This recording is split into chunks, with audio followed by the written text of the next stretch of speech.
Hey everybody, welcome back to day number 2 in our Beekeeping Tip of the Day series. Today's tip is hive tool versus screwdriver. Does it really make a difference? Well,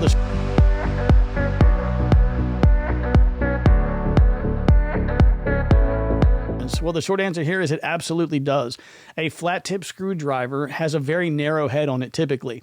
That narrow head will go in between a couple of hive bodies, and as you turn left to right to separate the hive bodies, you're actually going to tear up the wood. You can seriously damage your woodware by using a screwdriver.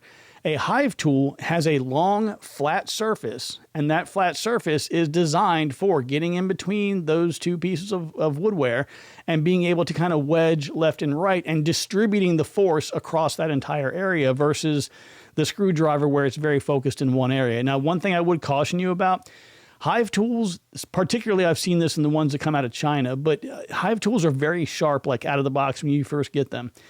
Be careful with them, because if you press down too hard to try to scrape off propolis, you will literally start shaving wood from the edges of your hive bodies. It's really easy to do, so kind of keep that in mind. But if you look here in this video right here, I'm using a screwdriver and I'm showing you like this is not the way to do this. Get all the way to the edge, use the hive tool on those corners like that, and working the corners is absolutely the way to go. Well, folks, if you like the tip of the day, please subscribe, like the video, and let me know if you'd like to see something that you know is really important that other beekeepers need to know about.